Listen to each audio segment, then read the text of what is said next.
Hello मित्रों, स्वागत है आपका आपके अपने स्टडी मित्रा दे क्लासेस में। आज हम शुरू करने जा रहे हैं सेमेस्टर फर्स्ट हिंदी लिटरेचर की एक महामैराथन क्लास। हिंदी साहित्य की इस महामैराथन क्लास में हम पूरे बुक के प्रश्न को आसान भाषा में समझने वाले हैं ताकि आपकी तैयारी और भी बेहतर हो सके। क्योंकि पार्ट 1 में हमने MCQs questions fill in the blanks कर लिए हैं और ये पार्ट 2 है। ओके, इसके बाद हम पार्ट 1 देख लेंगे। अगर नहीं देखा है तो देख लें, ठीक है। और आज की इस क्लास को आप पूरे ध्यान से देखिएगा। अगर सच में आपको अच्छे नंबर लाने हैं तो जो कम से कम हमने आपके प्रश्न पार्ट 1 डाले हैं उसको आप बहुत अच्छे से देखेंगे। वीडियो को लाइक कर देना, अपने मित्रों और दोस्तों के साथ शेयर कर देना। और अगर हाइप का बटन आए तो वहाँ आप हाइप पोर्ट्स से हमें सपोर्ट करें। हाइप का बटन आपको कमेंट सेक्शन में मिल जाएगा। तो चले शुरू करते हैं आज की classes. BA semester first college exam Hindi साहित्य हिंदी लिटरेचर महामैराथन classes for MGSU Bikaner. Hindi साहित्य की पहली इकाई महत्वपूर्ण प्रश्नोत्तर, सभी टॉपिक्स, नोट्स, MCQs और फिल इन द ब्लैंक्स आपको हमारी ऐप पर मिल जाएंगे। बस ऐप डाउनलोड करें, कोर्स खरीदें और शॉर्ट्स नोट्स से अपनी तैयारी को और भी बेहतर बनाएं। साथ ही फ्री का टेस्ट भी अवेलेबल है। फ्री टेस्ट को सबको देना है जिससे आप और भी बेहतर तरीके से उसको कर सकें। लिंक आपको डिस्क्रिप्शन और पिन कमेंट पे मिल जाएगा। आपके जो सप्रसंग व्याख्या भी आएगी जो कि आपको टेलीग्राम और व्हाट्सएप चैनल पर हम नोट्स भेजेंगे, तो उसको आप देख लें। तो हम चलते हैं यूनिट 1 की तरफ। पहला प्रश्न है, वैदिक साहित्य क्या है? इसके प्रमुख ग्रंथों का संक्षिप्त परिचय दीजिए। वैदिक साहित्य भारतीय साहित्य की सबसे प्राचीन परंपरा है। इसका संबंध आर्यों की धार्मिक, सामाजिक और सांस्कृतिक अभिव्यक्ति से है। यह साहित्य वैदिक संस्कृत भाषा में रचा गया है और प्रारंभ में मौखिक रूप से पीढ़ी दर पीढ़ी चलता रहा। बाद में इसे लिखित रूप दिया गया। वैदिक साहित्य में धर्म, समाज, प्रकृति और जीवन के अनेक पक्षों का वर्णन मिलता है। मुख्य बिंदु, वैदिक साहित्य भारतीय साहित्य का प्राचीन आधार है। इसकी भाषा वैदिक संस्कृत है। यह मौखिक परंपरा से विकसित हुआ। इसमें धर्म और सामाजिक जीवन का वर्णन है। ऋग्वेद सबसे प्राचीन ग्रंथ है। यह 4 वेदों में विभाजित है। देखिए, इसको और भी सरल भाषा में कहें तो ये है वैदिक साहित्य भारत का सबसे पुराना साहित्य है।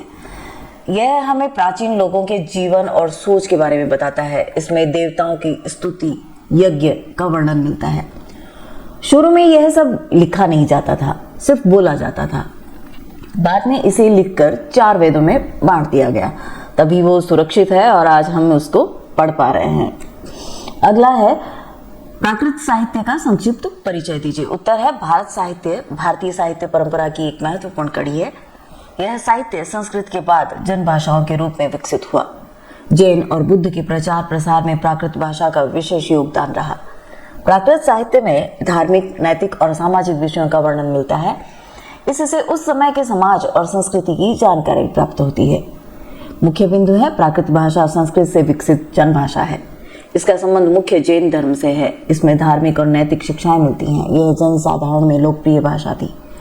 इसने भारतीय भाषाओं के विकास में योगदान दिया। जैन आचार्यों ने इसमें कई ग्रंथ लिखे। इसे और सरल भाषा में समझे, प्राकृत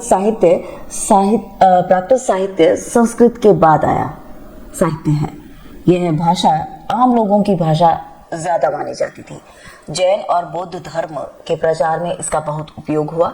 इस भाषा में धार्मिक और नैतिक ग्रंथ लिखे गए। यही भाषा आगे चलकर कई नई भारतीय भाषाओं की आधार बनी। अगला प्रश्न करते हैं, तीसरा, पाली साहित्य परंपरा का संक्षिप्त वर्णन कीजिए। पाली साहित्य का संबंध मुख्य रूप से बौद्ध धर्म से है। गौतम बुद्ध ने अपने उपदेश जनभाषा पाली में लिए और उनके शिष्यों ने उन्हें इसी भाषा में संकलित किया। इस प्रकार पाली साहित्य का विकास हुआ। इस साहित्य में धर्म, नैतिकता और मानव जीवन के आदर्शों का वर्णन मिलता है। पाली साहित्य का सबसे महत्वपूर्ण भाग त्रिपिटक है। मुख्य बिंदु पाली साहित्य और बौद्ध धर्म का मुख्य प्रमुख स्रोत है। इसका विकास गौतम बुद्ध के उपदेशों से हुआ। त्रिपिटक इसका सबसे महत्वपूर्ण ग्रंथ है। त्रिपिटक 3 भागों में विभाजित है। विनय पिटक में भिक्षुओं के नियम हैं। सुख पिटक व भी दंभ पिटक में बौद्ध सिद्धांत हैं। अब बात करते हैं पाली साहित्य की। यह साहित्य बौद्ध धर्म से जुड़ा हुआ है साहित्य है। गौतम बुद्ध ने अपने पाली भाषा में दिए जो उपदेश हैं और उनके शिष्यों ने इन्हीं उपदेशों को इकट्ठा करके ग्रंथ बनाए। इन ग्रंथों को मिलाकर त्रिपिटक कहा जाता है। और त्रिपिटक में आपने समझ लिया होगा कि विनय पिटक में भिक्षुओं के नियम हैं और सुख पिटक और अभिधम्ब पिटक में बौद्ध सिद्धांत हैं। अगला प्रश्न है अपभ्रंश साहित्य का संक्षिप्त परिचय दीजिए। अपभ्रंश साहित्य भारतीय भाषाओं के विकास की एक महत्वपूर्ण अवस्था है। यह प्राकृत से विकसित होकर मध्यकालीन भारतीय भाषाओं की आधारभूमि बना। अपभ्रंश साहित्य में धार्मिक और लौकिक दोनों प्रकार की रचनाएं मिलती हैं। जैन कवियों ने इसमें विशेष योगदान दिया। यह साहित्य हिंदी भाषा के विकास की दिशा में एक महत्वपूर्ण चरण माना जाता है। मुख्य बिंदु है अपभ्रंश प्राकृत के बाद की भाषा है। मध्यकालीन भाषाओं की आधारभूमि बनी। इसमें धार्मिक व नैतिक विषय मिलते हैं। जैन आचार्यों ने अनेक काव्य लिखे। इसमें हिंदी के विकास में योगदान दिया। काव्य व कथात्मक रचनाएं अधिक हैं। देखिए इसको सरल भाषा में देखते हैं। प्राकृत के बाद जो भाषा आई उसे अपभ्रंश कहते हैं। यह भाषा धीरे धीरे बदलकर नई भाषाओं की शुरुआत बनी। इस भाषा में जैन कवियों ने कई काव्य लिखे। यही भाषा आगे चलकर हिंदी भाषा का विकास का आधार बनी। अगला प्रश्न तमिल संगम साहित्य का संक्षिप्त परिचय दीजिए। तमिल संगम साहित्य दक्षिण भारत की प्राचीन साहित्यिक परंपरा का महत्वपूर्ण अंग है। यह साहित्य तमिल भाषा में रचा गया और इसमें उस समय के सामाजिक, सांस्कृतिक और राजनीतिक जीवन का चित्रण मिलता है। संगम साहित्य में प्रेम, वीरता और प्रकृति के सुंदर वर्णन मिलते हैं। यह साहित्य भारतीय साहित्य की समृद्धि को दर्शाता है। मुख्य बिंदु संगम साहित्य तमिल की प्राचीन परंपरा है। विकास दक्षिण भारत में हुआ। इसमें प्रेम और वीरता के काव्य मिलते हैं। समाज और संस्कृति का सजीव चित्रण है। यह भारतीय साहित्य की विविधता दर्शाता है। यह प्राचीन तमिल संस्कृति का प्रमाण है। सरल भाषा में समझे तो संगम साहित्य तमिल भाषा का बहुत प्राचीन साहित्य है। प्राचीन मतलब बहुत पुराना साहित्य है। यह दक्षिण भारत में संगम नाम की सभाओं में लिखा गया। इसमें प्रेम, वीरता और प्रकृति का सुंदर वर्णन मिलता है। यह साहित्य हमें उस समय के समाज और संस्कृति के बारे में बताता है। देखिए हम साहित्य से समझ ही जाते हैं कि जो समय चल रहा था, दौर चल रहा था, उसी का ही वर्णन होगा। तो आगे चलते हैं हम अगले प्रश्न की तरफ। साहित्य इतिहास की अवधारणा क्या है? साहित्य इतिहास का अर्थ है किसी भाषा के साहित्यिक विकास का क्रमबद्ध अध्ययन। इसमें विभिन्न युगों की साहित्यिक प्रवृत्तियों, कवियों और उनकी रचनाओं का विश्लेषण किया जाता है। साहित्य इतिहास केवल घटनाओं का वर्णन नहीं है बल्कि सामाजिक और सांस्कृतिक परिवर्तनों का भी अध्ययन करता है। इससे साहित्य के विकास की दिशा स्पष्ट होती है। मुख्य बिंदु है साहित्य इतिहास साहित्य के विकास का अध्ययन। विभिन्न युगों की प्रवृत्तियों का विश्लेषण होता है। यह समाज और संस्कृति से जुड़ा होता है। कवियों और कृतियों का अध्ययन होता है। अतीत और वर्तमान का संबंध बताता है। इससे साहित्य की विकास यात्रा समझ में आती है। इसको और सरल भाषा में देखते हैं। साहित्य इतिहास का मतलब साहित्य का इतिहास होता है। मतलब किसी समय कौन से कवि हुए और क्या लिखा। इसमें हम यह भी देखते हैं कि समाज और समय का प्रभाव क्या क्या था। साहित्य समय के साथ बदलता रहता है, यह भी समझ में आता है। इस तरह साहित्य इतिहास से हमें साहित्य की पूरी यात्रा समझ में आती है कि उस समय क्या क्या हुआ था। अगला प्रश्न है हिंदी साहित्य इतिहास लेखन की परंपरा का संक्षिप्त वर्णन कीजिए। हिंदी साहित्य की इतिहास लेखन की परंपरा आधुनिक काल में विकसित हुई। विभिन्न विद्वानों ने अपने अपने दृष्टिकोण से साहित्य का इतिहास लिखा। आचार्य रामचंद्र शुक्ल को हिंदी साहित्य इतिहास लेखन का प्रमुख इतिहासकार माना जाता है। उन्होंने साहित्य को सामाजिक पृष्ठभूमि के साथ जोड़कर प्रस्तुत किया। इस प्रकार हिंदी साहित्य का व्यवस्थित इतिहास सामने आया। प्रमुख बिंदु है इसमें अनेक विद्वानों का योगदान रहा। रामचंद्र शुक्ल प्रमुख इतिहासकार माने जाते हैं। उन्होंने साहित्य को सामाजिक परिस्थितियों से जोड़ा। इतिहास लेखन में काल विभाजन की परंपरा बनी।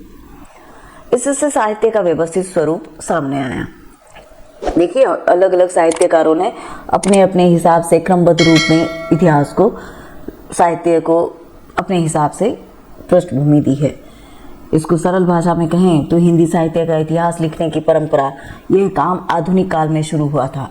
कई विद्वानों ने हिंदी साहित्य का इतिहास लिखा, लेकिन रामचंद्र शुक्ल को इसका सबसे बड़ा इतिहासकार माना जाता है। उन्होंने साहित्य को समाज और समय के साथ जोड़कर समझाया है। अगला प्रश्न है, हिंदी साहित्य इतिहास लेखन की प्रमुख समस्याएं क्या है? हिंदी साहित्य का इतिहास लिखते समय अनेक समस्याएं सामने आई हैं। कई प्राचीन ग्रंथों की प्रामाणिकता स्पष्ट नहीं है। रचनाओं के समय और लेखक के संबंध में भी मतभेद मिलते हैं। भाषा और काल निर्धारण भी कठिन होता है। इन कारणों से साहित्य इतिहास लेखन जटिल कार्य बन जाता है। प्रमुख बिंदु है प्राचीन ग्रंथों की प्रामाणिकता पर मतभेद। कई रचनाओं का रचना काल तय करना कठिन है। लेखकों की जानकारी सीमित मिलती है। भाषा व शैली से काल निर्धारण कठिन होता है। काल का मतलब समय हो गया, समय जो है वो निश्चित नहीं है। विद्वानों के मतभेद अलग अलग है, इसीलिए इतिहास लेखन जटिल कार्य है। सरल भाषा में समझे तो साहित्य का इतिहास लिखना इतना आसान काम नहीं होता है। कई पुराने ग्रंथों का सही समय पता नहीं चलता है। कई बार लेखक का नाम भी पक्का नहीं मिलता है। भाषा की समय के साथ बदलती रहती है, इसीलिए साहित्य का इतिहास लिखना थोड़ा कठिन काम बन जाता है। अगला प्रश्न है, लौकिक संस्कृत साहित्य का इतिहास संक्षिप्त दीजिए। लौकिक संस्कृत साहित्य वैदिक संस्कृत के बाद विकसित हुआ साहित्य है। इसमें धार्मिक विषयों के साथ साथ लौकिक जीवन, समाज, राजनीति और संस्कृति का भी वर्णन मिलता है। इस साहित्य में महाकाव्य, नाटक, कथा और काव्य की समृद्ध परंपरा विकसित हुई। कालिदास, भाष और भवभूति जैसे महान कवियों ने संस्कृत साहित्य को उच्च स्तर प्रदान किया। मुख्य बिंदु, लौकिक संस्कृत साहित्य वैदिक के बाद विकसित हुआ। इसमें सामाजिक व सांस्कृतिक विषय मिलते हैं। इसमें महाकाव्य, नाटक, कथा परंपरा विकसित हुई। कालिदास महान संस्कृत कवि माने जाते हैं। संस्कृत काव्य, नाटक ने साहित्य को समृद्ध किया। इसका भारतीय संस्कृति व दर्शन से संबंध है। देखिए, सरल शब्दों में समझे हम कि वैदिक संस्कृत के बाद जो साहित्य आया उसे लौकिक संस्कृत साहित्य कहा जाता है। इसमें धर्म के साथ साथ समाज और जीवन का भी वर्णन मिलता है। कालिदास, भाष और भवभूति जैसे कवि बहुत प्रसिद्ध हुए। इनकी रचनाओं ने संस्कृत साहित्य को बहुत समृद्ध बनाया। अगला प्रश्न, भारतीय साहित्य परंपरा की प्रमुख विशेषताएं बताइए। भारतीय साहित्य परंपरा अत्यंत प्राचीन और समृद्ध है। इसका विकास विभिन्न भाषाओं और संस्कृतियों के माध्यम से हुआ है। इसमें धर्म, दर्शन, समाज और मानव जीवन के विभिन्न पक्षों का चित्रण मिलता है। भारतीय साहित्य में आध्यात्मिकता और नैतिक मूल्यों के विशेष महत्व दिया गया है। यह परंपरा निरंतर विकासशील रही है और आज भी भारतीय संस्कृति को प्रभावित करती है। मुख्य बिंदु है, भारतीय साहित्य परंपरा अत्यंत प्राचीन है। इसमें धर्म व आध्यात्मिकता का महत्व है। इसमें मानव जीवन के विविध पक्ष मिलते हैं। यह अनेक भाषाओं से विकसित हुई है। इसमें नैतिक व सांस्कृतिक मूल्य प्रमुख है। यह परंपरा निरंतर विकसित होती रही है। सरल भाषा में कहें, भारतीय साहित्य परंपरा बहुत प्राचीन और समृद्ध है। यह अलग अलग भाषाओं और संस्कृतियों से मिलकर बनी है। इसमें धर्म, दर्शन और समाज जीवन सबका वर्णन मिलता है। भारतीय साहित्य में हमेशा नैतिकता और आध्यात्मिकता को महत्व दिया गया है। इसलिए भारतीय साहित्य आज भी हमारी संस्कृति को प्रभावित करता है। इकाई 2 से जाने से पहले मैं आपको कहूं कि सभी टॉपिक्स के नोट्स, एमसीक्यूज और फिल इन द ब्लैंक्स आपको हमारी ऐप पर मिल जाएंगे। बस ऐप को डाउनलोड करें, कोर्स खरीदें और शॉर्ट नोट्स से अपनी तैयारी को और भी बेहतर तरीके से मजबूत बनाएं। साथ ही फ्री का टेस्ट भी आपको अवेलेबल है। फ्री टेस्ट तो सभी को देना है ताकि आपकी तैयारी बेहतर हो सके। लिंक आपको डिस्क्रिप्शन और पिन कमेंट में मिल जाएगा। चलते हैं यूनिट 2 की तरफ। पहला प्रश्न है, आदिकाल से क्या अभिप्राय है? हिंदी साहित्य के इतिहास में प्रारंभिक काल को आदिकाल कहा जाता है। यह काल लगभग 1050 से 1375 या यूं कहिए कि 1375 ईस्वी तक माना जाता है। इस समय के साहित्य में वीरता, युद्ध और राजपूत शौर्य का वर्णन अधिक मिलता है।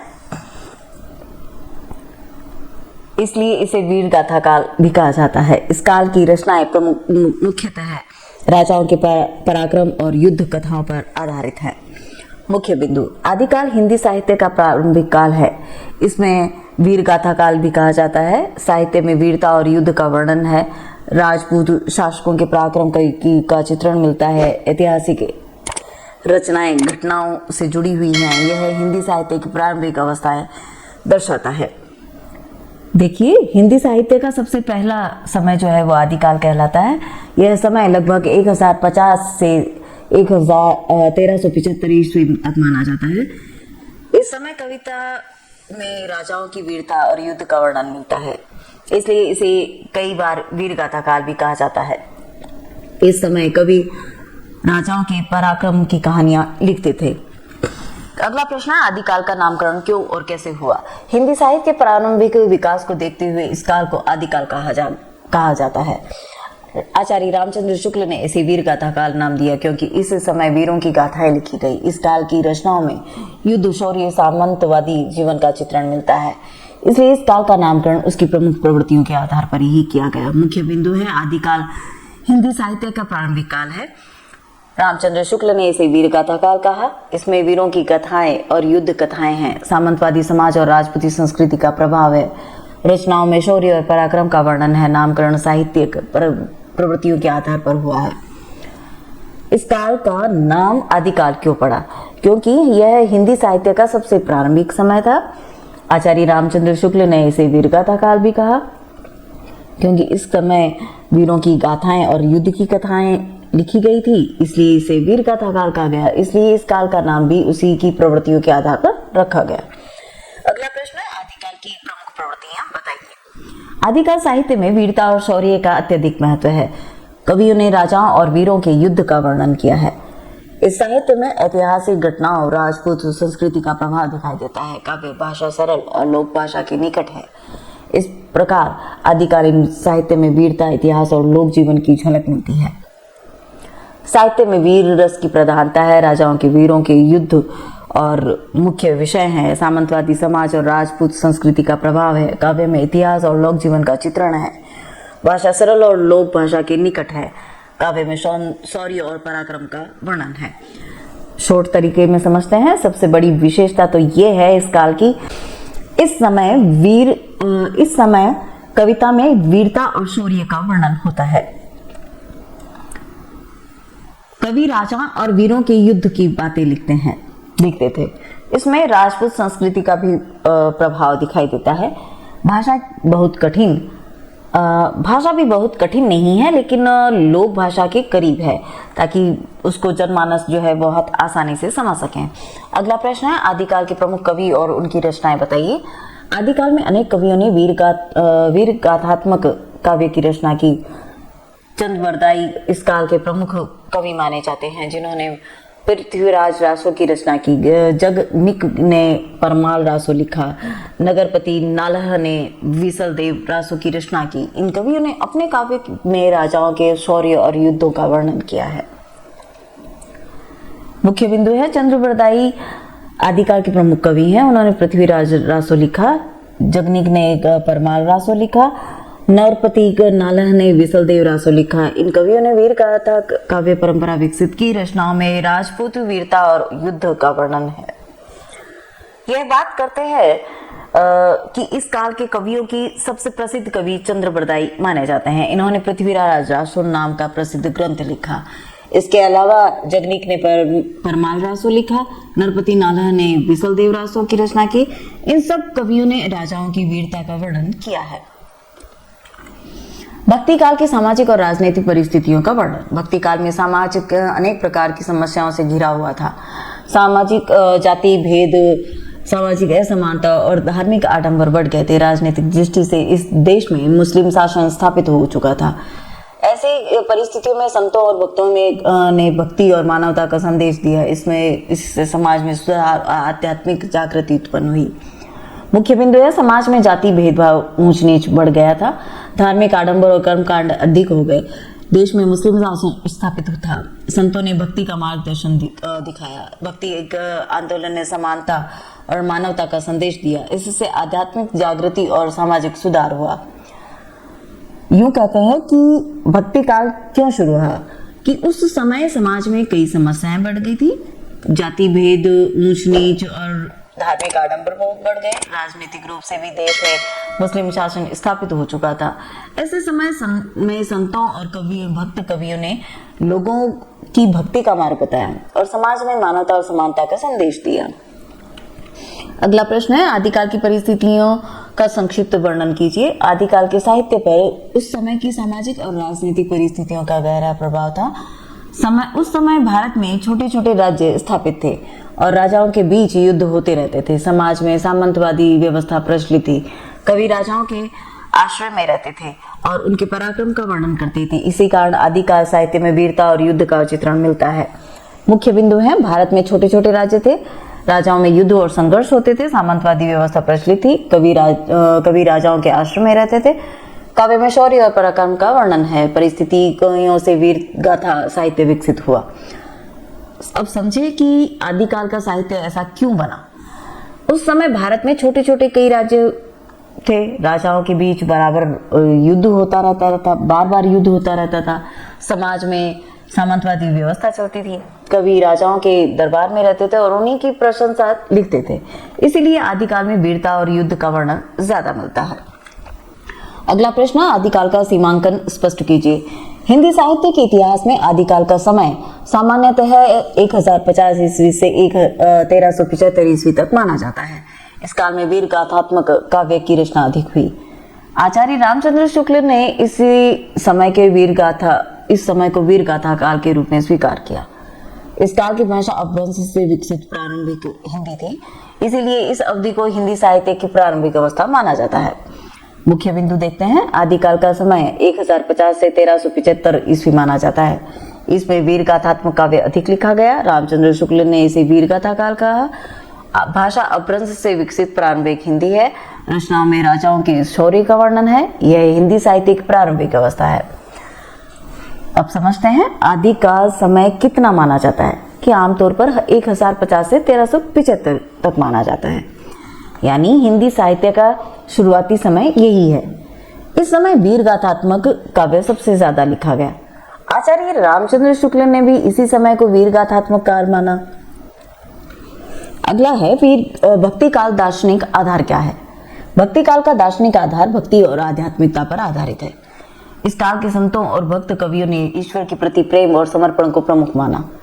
उन्होंने आडंबर और कर्मकांड का विरोध किया तथा सरल भक्ति मार्ग बताया। इस काल में मानव समानता और प्रेम का संदेश दिया गया है। मुख्य बिंदु, आधार ईश्वर के प्रति प्रेम और भक्ति है। संतों ने कर्मकांड और आडंबर का विरोध किया। सरल भक्ति और नामकरण स्मरण को महत्व देता है। मानव समानता और प्रेम का संदेश दिया। आध्यात्मिक चेतना का विकास हुआ। भक्ति से मोक्ष प्राप्ति का मार्ग बताया गया। सरल भाषा में कहें, भक्ति काल की सोच किस पर आधारित थी? इसका आधार भक्ति और आध्यात्मिकता था। संतों ने कहा कि ईश्वर तक पहुंचने का सही रास्ता प्रेम है। उन्होंने आडंबर और कर्मकांड का विरोध किया। ये तो सिर्फ दिखावा हुआ, और समर्पण और जो प्रेम है वही है। और सरल भक्ति का नाम स्मरण और समर्पण को महत्व दिया गया। इसीलिए भक्ति काल आध्यात्मिक चेतना का बहुत महत्वपूर्ण काल माना जाता है। अगला प्रश्न है, भक्ति काल का वर्गीकरण स्पष्ट कीजिए। भक्ति काल को मुख्यतः दो भागों में विभाजित किया गया है। पहला निर्गुण भक्ति, और इसमें ईश्वर को निराकार माना जाता है। दूसरा सगुण भक्ति की धारा, इसमें ईश्वर को साकार रूप में स्वीकार किया गया है। निर्गुण धारा में कवि और रैदास जैसे संत कवि प्रमुख हैं, और सगुण धारा में राम और कृष्ण भक्ति की परंपरा विकसित हुई है। मुख्य बिंदु है, भक्ति काल दो भाषाओं में विभाजित है। निर्गुण भक्ति में ईश्वर निराकार है, इसके प्रमुख कवि कबीर और रैदास हैं। सगुण भक्ति ईश्वर साकार है, इसमें राम और कृष्ण भक्ति प्रमुख है। इससे भक्ति काल की विभिन्न प्रवृत्तियां स्पष्ट होती हैं। देखिए, भक्ति काल को किस तरह बांटा गया है। इसे मुख्य दो भागों में बांटा गया है, विभाजित किया गया है या बांटा गया है। पहला है निर्गुण भक्ति, जहां ईश्वर को निराकार माना गया है, मतलब उसका कोई आकार नहीं है। दूसरा सगुण भक्ति, जहां ईश्वर को साकार रूप दिया गया है, जहां हम राम और कृष्ण को कह सकते हैं। निर्गुण धारा में कबीर और रैदास हैं जैसे संत हैं, और सगुण धारा में राम और कृष्ण भक्ति का विकास हुआ है।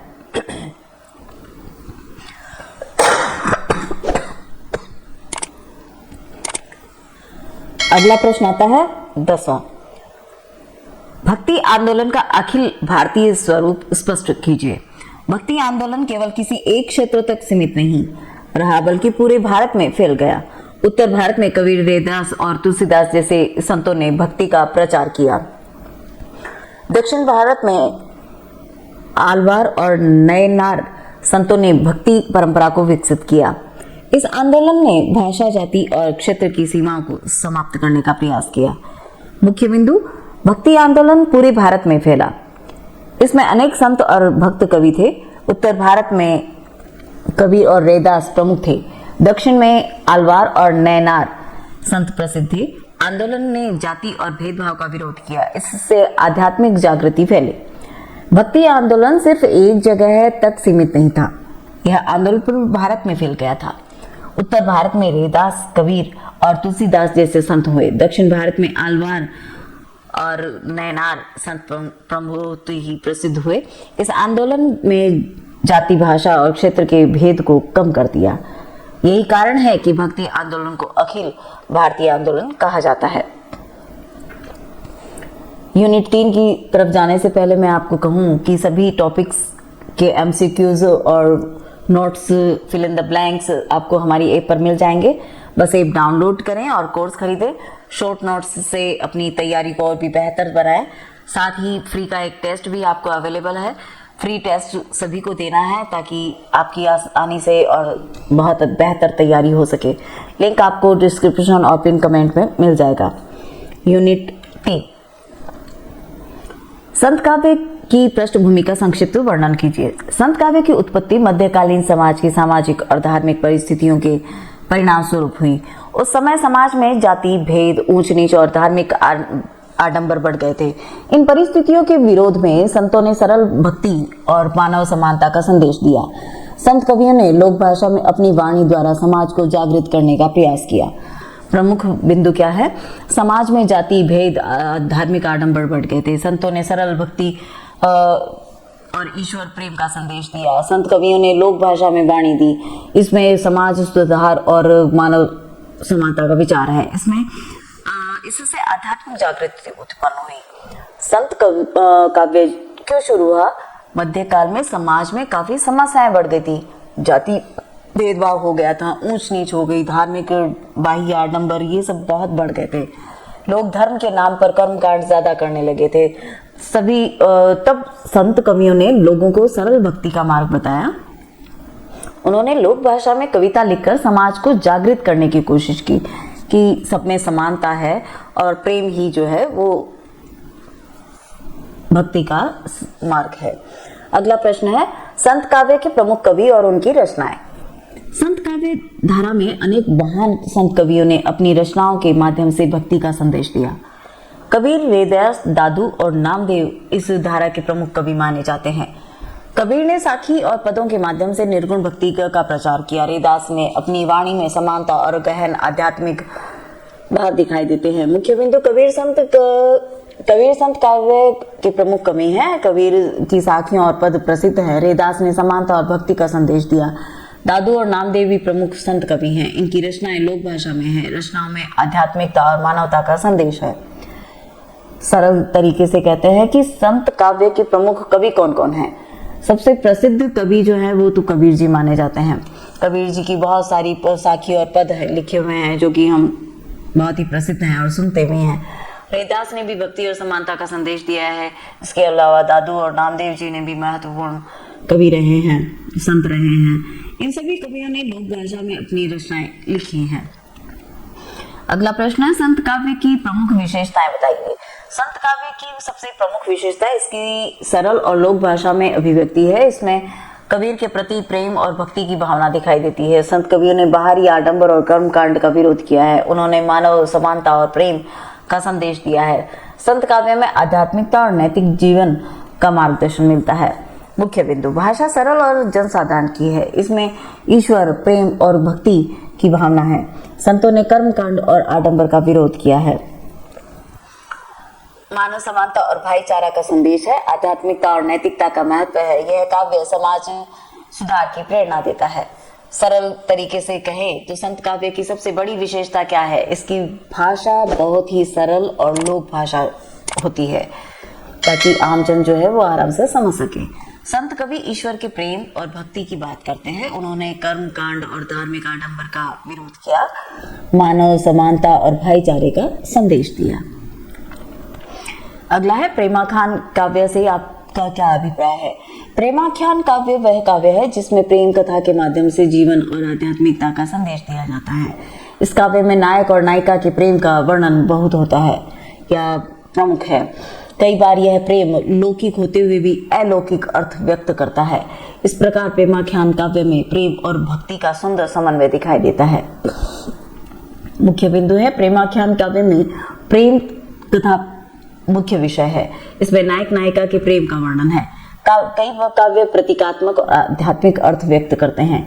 इसमें प्रेम और भक्ति का समन्वय है। कथात्मक शैली का प्रयोग होता है। यह मध्यकालीन साहित्य की महत्वपूर्ण धारा है। सरल भाषा में कहें तो प्रेमाख्यान काव्य क्या होता है? इसमें प्रेम कहानी के माध्यम से कविता लिखी जाती है। नायक नायिका के प्रेम का वर्णन इसका मुख्य विषय होता है। लेकिन कई बार यह प्रेम सिर्फ लौकिक नहीं बल्कि आध्यात्मिक भी होता है, यानी प्रेम के माध्यम से भक्ति का संदेश भी दिया जाता है। अगला प्रश्न, प्रेमाख्यान काव्य की प्रमुख विशेषताएं बताइए। प्रेमाख्यान काव्य में प्रेम कथा के माध्यम से गहरे भावों की अभिव्यक्ति होती है। इसमें नायक और नायिका के प्रेम के विरह और मिलन का वर्णन मिलता है। कई बार इन कथाओं में आध्यात्मिक अर्थ भी निहित होते हैं। भाषा सरल और भावपूर्ण होती है। इस प्रकार प्रेमाख्यान काव्य में भावुकता, सौंदर्य और प्रतीकात्मकता का सुंदर समन्वय मिलता है। मुख्य बिंदु, इसमें प्रेम कथा का विस्तृत वर्णन होता है। नायक नायिका के प्रेम और विरह का चित्रण है। कई कथाओं में आध्यात्मिक संकेत होते हैं। भाषा सरल और भावपूर्ण है। काव्य में सौंदर्य और भावुकता प्रमुख है। यह कथात्मक शैली में लिखा गया है। प्रेमाख्यान काव्य की प्रमुख विशेषताएं हैं। इसमें प्रेम कथा का विस्तृत वर्णन मिलता है। नायक नायिका का प्रेम, विरह और मिलन दिखाया जाता है। भाषा बहुत ही सरल और भावपूर्ण है। कविता में सौंदर्य, भावना और प्रकृति का वर्णन मिलता है। अगला प्रश्न है, संत काव्य की काव्य प्रवृत्तियों का संक्षिप्त वर्णन कीजिए। संत काव्य में भक्ति, ज्ञान और वैराग्य की प्रवृत्तियां प्रमुख रूप से दिखाई देती हैं। संत काव्यों ने ईश्वर के प्रति प्रेम और आत्मज्ञान का वर्णन बताया है, आत्मज्ञान का मार्ग बताया है। उन्होंने बाहरी आडंबर और कर्मकांड का विरोध किया है। संत काव्य में समाज सुधार और मानव समानता की भावना भी दिखाई देती है। इस प्रकार संत काव्य आध्यात्मिकता और सामाजिक चेतना का समन्वय प्रस्तुत करता है। प्रमुख बिंदु है, संत काव्य में भक्ति, ज्ञान और वैराग्य प्रमुख है। संतों ने ईश्वर, प्रेम और समर्पण का मार्ग बताया। इसमें कर्मकांड और आडंबर का विरोध है। समाज सुधार और समानता की भावना है। इसमें आध्यात्मिक चिंतन मिलता है। सरल भाषा में गहरे विचार व्यक्त किए गए हैं। सरल भाषा में कहें कि संत काव्य में मुख्य रूप से क्या मिलता है? इस काव्य में भक्ति, ज्ञान और वैराग्य की तीनों बातें मिलती हैं। संत कवि लोगों को ईश्वर से प्रेम करने की शिक्षा देते हैं। वे कहते हैं सच्ची भक्ति दिल से होनी चाहिए। संत कवि धार्मिक आडंबर और कर्मकांड का भी विरोध करते हैं और समाज में समानता और मानवता का संदेश देते हैं। अगला प्रश्न है, प्रेमाख्यान काव्य के उद्गम स्रोत का संक्षिप्त वर्णन कीजिए। प्रेमाख्यान काव्य का उद्गम भारतीय तथा फारसी साहित्य परंपराओं से माना जाता है। इसमें लोक कथाओं और दंत कथाओं का भी महत्वपूर्ण योगदान रहा है। मध्यकाल में सूफी कवियों ने प्रेम कथा के माध्यम से आध्यात्मिक संदेश दिया है। इन कथाओं में लौकिक प्रेम के माध्यम से अलौकिक प्रेम का संकेत मिलता है। इस प्रकार प्रेमाख्यान काव्य विभिन्न साहित्य परंपराओं के समन्वय से विकसित हुआ है। मुख्य बिंदु, उद्गम भारतीय और फारसी परंपराओं से जुड़ा है। इसमें लोक कथाओं और दंत कथाओं का प्रभाव है। सूफी कवियों ने प्रेम कथा से वह संदेश दिया। लौकिक प्रेम अलौकिक प्रेम का संकेत है। इसमें कथात्मक शैली महत्वपूर्ण है। यह सांस्कृतिक समन्वय से विकसित हुआ है। शॉर्ट्स तरीके में देखें कि प्रेमाख्यान काव्य कहाँ से आया।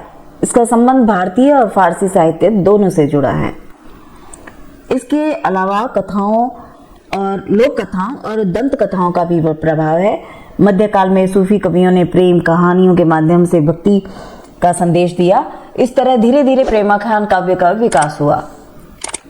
अगला प्रश्न है, प्रेमाख्यान काव्य की पूर्व परंपरा का संक्षिप्त वर्णन कीजिए। प्रेमाख्यान काव्य की परंपरा भारतीय जो परंपरा है वो भारतीय प्राचीन है, साहित्य से जुड़ी हुई है। संस्कृत और अपभ्रंश साहित्य में भी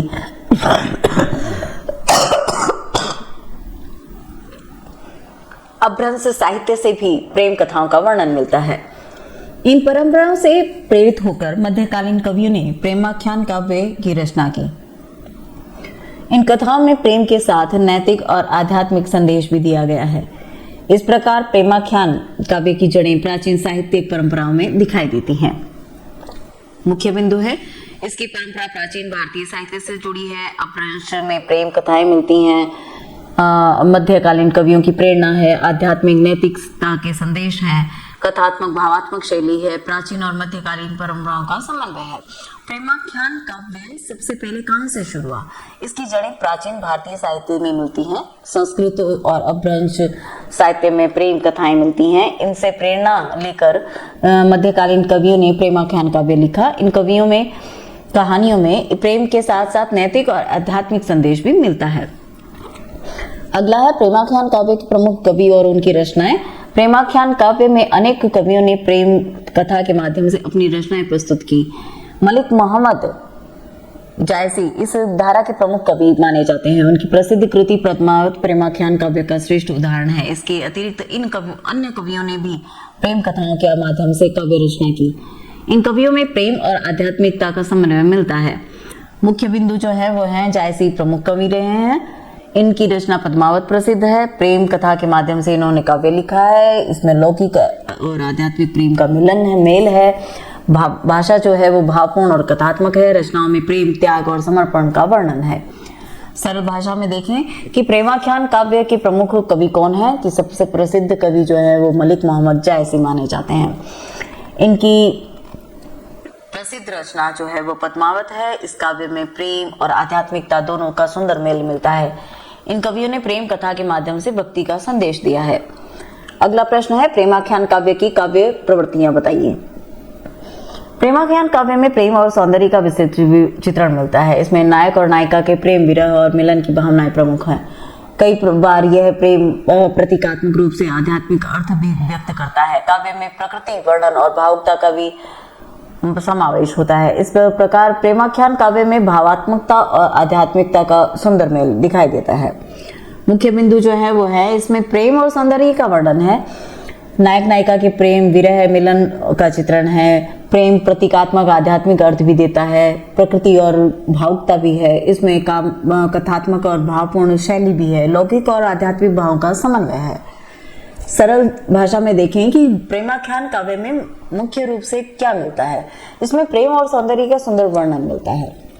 नायक नायिका का प्रेम, विरह, मिलन दिखाया गया है। कई बार यह प्रेम आध्यात्मिक अर्थ भी बताता है। कविता में प्रकृति और भावुकता का भी सुंदर वर्णन मिलता है। इकाई 4 की तरफ जाने से पहले आपसे कहें कि सभी टॉपिक्स के नोट्स, एमसीक्यूज और फिल इन द ब्लैंक्स आपको हमारी ऐप पर मिल जाएंगे। बस ऐप को डाउनलोड करें, कोर्स खरीदें और शॉर्ट नोट्स से अपनी तैयारी को और भी बेहतर और मजबूत बनाइए। साथ ही आपको फ्री का टेस्ट भी अवेलेबल है। फ्री टेस्ट को सबको देना है, जिससे सबको तैयारी अच्छी हो सके। आपकी सह प्रसंग व्याख्या भी आएगी, जो कि आपको टेलीग्राम और व्हाट्सएप चैनल पर हम भेज देंगे। लिंक आपको डिस्क्रिप्शन और पिन कमेंट में मिल जाएंगे। तो चलते हैं हम यूनिट 4 की तरफ। पहला प्रश्न है, पद्मावती समय में पद्मावती के सौंदर्य का वर्णन कीजिए। पद्मावती समय के में कवि चंद्र बरदाई ने पद्मावती के अनुपम सौंदर्य का अत्यंत सुंदर चित्रण किया है। कवि ने उसके रूप की तुलना चंद्रमा की 16 कलाओं से की है। पद्मावती का रूप इतना आकर्षक बताया गया है कि प्रकृति के सभी उपमान उसके सामने फीके पड़ जाते हैं। उसके नक्शिक सौंदर्य का अलंकारिक शैली में वर्णन किया गया है। इस प्रकार पद्मावती को आदर्श नायिका के रूप में प्रस्तुत किया गया है। प्रमुख बिंदु हैं वो आप देख लेंगे। शॉर्ट तरीके में समझाते हैं कि पद्मावती समय में कवि पद्मावती के सौंदर्य का वर्णन करते हैं। कवि कहते हैं कि पद्मावती बहुत सुंदर नायिका थी। उसके रूप की तुलना चंद्रमा की 16 कलाओं से की गई है। मतलब यह है कि उसका सौंदर्य इतना आकर्षक बताया गया है कि प्रकृति सभी उपमान उसके सामने फीके पड़ जाते हैं, छोटे पड़ जाते हैं। कवि ने उसका नख से सिख तक सुंदर वर्णन किया है। अगला प्रश्न है, पद्मावती समय में पृथ्वीराज चौहान के चरित्र का संक्षिप्त वर्णन कीजिए। पद्मावती समय में पृथ्वीराज चौहान को वीर, पराक्रमी और आदर्श नायक के रूप में चित्रित किया गया है। वह एक शक्तिशाली और साहसी राजा है। कवि ने उसके युद्ध कौशल और शौर्य का वर्णन किया है। पृथ्वीराज केवल वीर ही नहीं है बल्कि प्रेमी भी है, जो पद्मावती से सच्चा प्रेम करता है। इस प्रकार उसका चरित्र जो है वो वीरता और प्रेम दोनों ही गुणों से युक्त दिखाई देता है। मुख्य बिंदु जो है वो है कि पृथ्वीराज चौहान काव्य के नायक हैं, प्रमुख काव्य के नायक हैं। उनके चरित्र में वीरता, पराक्रम है, युद्ध कौशल, साहस युक्त राजा है, आदर्श प्रेमी दिखाए गए हैं। चरित्र वीर, श्रृंगार भाव दोनों हैं। कवि ने उन्हें आदर्श नायक के रूप में प्रस्तुत किया है। सरल कहें तो उन्हें एक बहुत ही वीर और साहसी राजा बताया गया है। युद्ध में बहुत पराक्रमी हैं, लेकिन सिर्फ वीर ही नहीं है, वो सच्चे प्रेमी भी हैं, जो पद्मावती से सच्चा प्रेम करते हैं। अगला है, ढोला मारूरा दुहा में मरुभूमि के जीवन का वर्णन कीजिए। ढोला मारूरा दुहा में राजस्थान की मरुभूमि के जीवन का यथार्थ चित्रण किया गया है।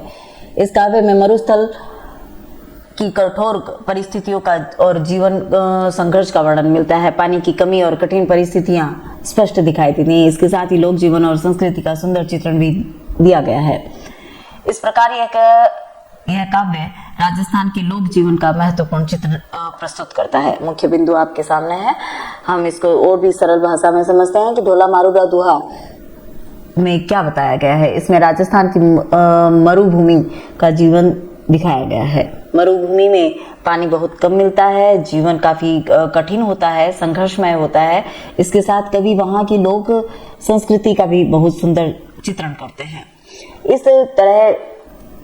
इस तरह यह काव्य राजस्थान के लोक जीवन का चित्र प्रस्तुत करता है। अगला प्रश्न है, विद्यापति के काव्य की प्रमुख विशेषताएं बताइए। विद्यापति भक्ति काल के प्रमुख कवि माने जाते हैं। उन काव्य में राधा कृष्ण के प्रेम और माधुर्य भाव का सुंदर चित्रण मिलता है। उनकी भाषा अत्यंत मधुर और भावपूर्ण है। उन्होंने श्रृंगार और भक्ति का अद्भुत समन्वय प्रस्तुत किया है। उनके काव्य में प्रेम की कोमलता और भावुकता स्पष्ट दिखाई देती है। विद्यापति के काव्य में राधा कृष्ण प्रेम प्रमुख है, माधुर्य भाव की प्रधानता है, भाषा मधुर भावपूर्ण है, श्रृंगार और भक्ति का समन्वय है, प्रेम और सौंदर्य की कोमलता का चित्रण है। विद्यापति भक्ति काल के प्रमुख कवि हैं। यूं समझते हैं कि विद्यापति किस प्रकार के कवि थे। उनकी कविता में राधा और कृष्ण के प्रेम का वर्णन मिलता है। इस प्रेम को माधुर्य भाव कहा जाता है। उनकी भाषा बहुत मधुर और भावपूर्ण है। उन्होंने श्रृंगार और भक्ति दोनों का सुंदर मेल दिखाया है। अमीर खुसरो की काव्य विशेषताओं का वर्णन कीजिए। अमीर खुसरो मध्यकालीन हिंदी साहित्य के प्रसिद्ध कवि थे। उन्होंने दोहे, गीत, मुकरियों की रचना की। उनकी भाषा सरल और जो लोक जीवन के निकट है। खुसरो की रचनाओं में प्रेम, भक्ति और सूफी विचारधारा का प्रभाव दिखाई देता है। उनकी कविता में संगीतात्मकता और भावपूर्ण अभिव्यक्ति मिलती है। मुख्य बिंदु आपके सामने हैं, आप इनको पढ़ लें। सरल भाषा में समझते हैं। अमीर खुसरो मध्यकाल के बहुत प्रसिद्ध कवि थे। उन्होंने दोहे, गीत और मुकरियां लिखी। उनकी भाषा बहुत सरल और लोक भाषा के करीब रही है। उनकी कविता में भक्ति, प्रेम और सूफी विचार दिखाई देते हैं। उनकी रचनाएं संगीत और लय से भी भरपूर है। अगला प्रश्न है, अमीर खुसरो की मुकरियों का संक्षिप्त परिचय दीजिए। मुकरियां अमीर खुसरो की एक विशिष्ट काव्य शैली है। इसमें कवि प्रारंभ में किसी वस्तु का वर्णन करता है और अंत में उसका अर्थ बदलकर नया संकेत देता है। इस शैली में पहेली और मनोरंजन का तत्व होता है। मुकरियां लोक भाषा में रची गई हैं और जनभाषा में अत्यंत लोकप्रिय रही हैं। यह शैली खुसरो की रचनात्मक प्रतिभा को दर्शाती है। मुख्य बिंदु जो है वो आप दोहरान कर लें। सरल तरीके में समझें कि अमीर खुसरो की मुकरियां क्या होती हैं। अब मुकरियां एक विशेष काव्य शैली होती है। इसमें कवि पहले किसी चीज का वर्णन करता है और अंत में जाते जाते अचानक उसका अर्थ बदल देता है। इससे यह कविता पहेली जैसी लगती है।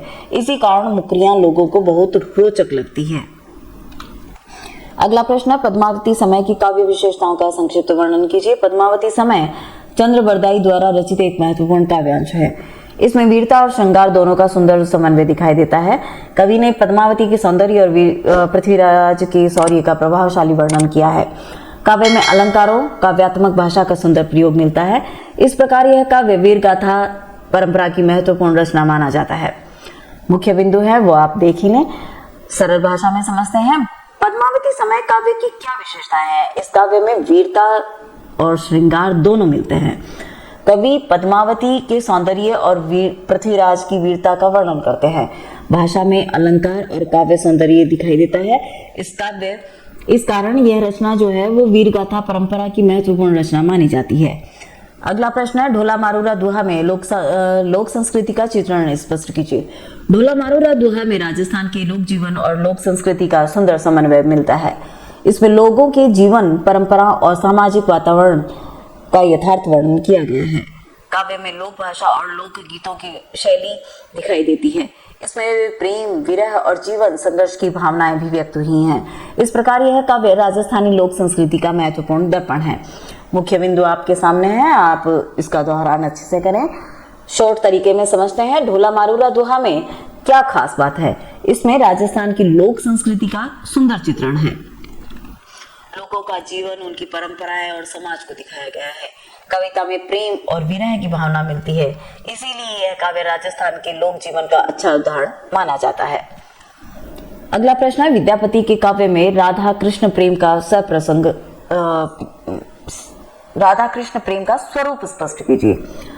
विद्यापति के काव्य में राधा कृष्ण प्रेम का अत्यंत कोमल और मधुर चित्रण मिलता है। उन्होंने प्रेम और माधुर्य भाव में प्रस्तुत किया है। उनके काव्य में प्रेम की भावुकता और सौंदर्य का अद्भुत समन्वय दिखाई देता है। राधा कृष्ण के माध्यम से आध्यात्मिक प्रेम की अभिव्यक्ति भी की गई है। इस प्रकार विद्यापति का काव्य भक्ति और श्रृंगार दोनों का उदाहरण है। मुख्य बिंदु जो है वो आपके सामने है, आप ध्यान से पढ़ें। विद्यापति की कविता में राधा और कृष्ण प्रेम कैसा है? उन्होंने प्रेम को बहुत कोमल और मधुर रूप में दिखाया है। इस प्रेम को माधुर्य भाव कहा जाता है। इसमें श्रृंगार और भक्ति दोनों का सुंदर मेल मिलता है। इसी कारण विद्यापति का काव्य बहुत ही भावपूर्ण माना जाता है। अगला प्रश्न है, अमीर खुसरो के गीतों की विशेषताएं बताइए। अमीर खुसरो के गीतों में प्रेम, भक्ति और सूफी विचारधारा का सुंदर समन्वय मिलता है। उनकी भाषा अत्यंत सरल और मधुर है। उनके गीतों में संगीतात्मकता और लय का विशेष महत्व है। खुसरो ने लोक भाषा और फारसी प्रभाव का सुंदर मिश्रण प्रस्तुत किया है। इस कारण उनकी रचनाएं जनसाधारण में अत्यंत लोकप्रिय हुई हैं। मुख्य बिंदु जो है वो आपके सामने है, आप इसका दोहरान कर लें। सरल भाषा में समझते हैं, अमीर खुसरो के गीत क्यों प्रसिद्ध हैं? उनके गीतों में प्रेम और भक्ति दोनों मिलते हैं। उनकी कविता में सूफी विचारधारा का भी प्रभाव दिखाई देता है। उनकी भाषा में बहुत सरल और मधुर भाषा है। उनके गीतों में संगीत और लय का सुंदर मेल मिलता है। इकाई 5 की तरफ जाने से पहले हम देख लें कि सभी टॉपिक्स, नोट्स, एमसीक्यूज और फिल इन द ब्लैंक्स जो है वो आपके ऐप पर आपको मिल जाएंगे। बस आप ऐप डाउनलोड करें, कोर्स खरीदें और शॉर्ट नोट्स को अपने तैयारी के लिए और बेहतर बनाएं। ये आपको सहायता करेगा। साथ ही फ्री का टेस्ट भी आपको अवेलेबल है। फ्री का टेस्ट आपको सभी को देना है ताकि आपकी तैयारी बेहतर हो जाए। लिंक आपको डिस्क्रिप्शन और पिन कमेंट पे मिल जाएगा। बढ़ते हैं हम यूनिट 5 की तरफ। पहला प्रश्न है, कबीर के काव्य की प्रमुख विशेषताएं बताइए। कबीर निर्गुण संत काव्य के सबसे प्रमुख कवि माने जाते हैं। उनके काव्य में ईश्वर के सभी के प्रति सच्ची भक्ति, आत्मज्ञान का संदेश मिलता है। कबीर ने समाज में फैले आडंबर, पाखंड और जाति भेद का विरोध किया है। उनकी भाषा सरल और जन साधारण में समझ में आने वाली भाषा है। उनके काव्य में आध्यात्मिकता, सामाजिक चेतना और जीवन दर्शन का सुंदर समन्वय है। मुख्य बिंदु हैं जो आप देख लें। सरल भाषा में समझते हैं कि कबीर निर्गुण भक्ति धारा के सबसे प्रमुख संत कवि माने जाते हैं। उनकी कविता में ईश्वर के प्रति सच्ची भक्ति का संदेश मिलता है। कबीर समाज में फैले पाखंड और आडंबर जो है उनका ही विरोध किया है। उन्होंने जाति भेद और ऊंच नीच के खिलाफ आवाज उठाई है। उनकी भाषा बहुत ही सरल और लोक भाषा के करीब है। देखिए, उन्होंने यही कहा है कि ऊंच नीच और भेदभाव करने से भगवान नहीं मिलते हैं, ये तो आप झूठा दिखावा कर रहे हैं। वो इनकी साखियों, कबीर के जो दोहे हैं वो हम लोक प्रचलित है और वो हमें भक्ति का मार्ग जो है वो दिखाते हैं। अगला प्रश्न है, कबीर की साखियों की विशेषताएं बताइए। कबीर की साखियां उनके विचारों और जीवन दर्शन का महत्वपूर्ण माध्यम है। इनमें छोटे और सार गर्भित वाक्यों के माध्यम से गहरे विचार प्रस्तुत किए गए हैं। साखियों में नैतिक शिक्षा, आत्मज्ञान और भक्ति का संदेश मिलता है। उनकी भाषा अत्यंत सरल और प्रभावशाली है। इस कारण साखियां जन साधारण में अत्यंत लोकप्रिय हुई। साखियां कबीर के उपदेशात्मक विचार व्यक्त करती हैं। इनमें छोटे वाक्यों में गहरे सत्य है। साखियों में भक्ति, ज्ञान और नैतिकता का संदेश है। भाषा सरल, प्रभावशाली है, जीवन को सही दिशा देती है, सामाजिक और आध्यात्मिक चेतना है। सरल भाषा में समझते हैं कबीर की साखियां क्या होती हैं। जो साखियां छोटे छोटे वाक्य हैं में लिखी जाती है, लेकिन इन छोटे वाक्यों में बहुत गहरे जीवन का सत्य छिपा हुआ होता है, सार छिपा होता है। इनमें भक्ति, ज्ञान और नैतिकता का संदेश मिलता है। इसी कारण कबीर की साखियां लोगों में बहुत लोकप्रिय है, प्रसिद्ध है, वो मन तक उतर जाती हैं। जायसी के काव्य की प्रमुख विशेषताएं बताइए। मलिक मोहम्मद जायसी प्रेमा खान काव्य धारा के प्रमुख कवि हैं। उनके काव्य में प्रेम, भक्ति और आध्यात्मिकता का सुंदर समन्वय दिखाई देता है। उन्होंने प्रतीकात्मक शैली के माध्यम से गहरे आध्यात्मिक अर्थ व्यक्त किए हैं। जायसी की भाषा अवधि है और उसमें लोक जीवन की झलक मिलती है। उनके काव्य में कल्पना, भावुकता और प्रकृति का सुंदर मेल मिलता है। मुख्य बिंदु आप देख लें, शॉर्ट तरीके से पढ़ते हैं। जायसी प्रेमाख्यान काव्य धारा के प्रमुख महत्वपूर्ण कवि माने जाते हैं। उनकी कविता में प्रेम, आध्यात्मिकता का सुंदर समन्वय मिलता है, मतलब बहुत मेल मिलता है। उन्होंने प्रतीक और कल्पना का सुंदर प्रयोग किया है। उनकी भाषा अवधि है जो लोक जीवन के करीब है। उनके काव्य भावुकता और प्रकृति का वर्णन भी मिलता है। अगला प्रश्न है, सुंदरदास के काव्य की प्रमुख विशेषताएं बताइए। सुंदरदास निर्गुण संत परंपरा के महत्वपूर्ण कवि हैं। उनके काव्य में वैराग्य, ज्ञान और नैतिक जीवन का संदेश मिलता है। उन्होंने सांसारिक मोह कामना से दूर रहने की शिक्षा दी है। सुंदरदास की भाषा सरल और उपदेशात्मक है। उनके काव्य में समाज सुधार और आध्यात्मिक चिंतन का सुंदर समन्वय दिखाई देता है। मुख्य बिंदु आपके सामने है, आप दोहरान करें, सरल भाषा में समझने का प्रयास करते हैं। सुंदरदास भी निर्गुण संत परंपरा के महत्वपूर्ण कवि हैं। उनकी कविता में वैराग्य, आत्मज्ञान की बात मिलती है। उन्होंने सांसारिक मोह और कामना से दूर रहने की शिक्षा दी है। उनकी भाषा बहुत ही सरल और उपदेशात्मक है। उनकी रचना नैतिक जीवन और सदाचार का संदेश देती है। अगला प्रश्न है, रैदास के काव्य की प्रमुख विशेषताएं बताइए। रैदास निर्गुण भक्ति धारा के प्रमुख संत कवि हैं। उनके काव्य में भक्ति, समानता और मानवता का संदेश मिलता है। उन्होंने जाति भेद और सामाजिक असमानता का विरोध किया है। रैदास की भाषा सरल और सहज है। उनकी वाणी में ईश्वर के प्रति गहरी श्रद्धा और समर्पण दिखाई देता है। रैदास निर्गुण भक्ति धारा के प्रमुख कवि हैं। काव्य में भक्ति और समानता का संदेश है। उन्होंने जाति भेद का विरोध किया। भाषा सरल और सहज है। वाणी में ईश्वर के प्रति श्रद्धा है।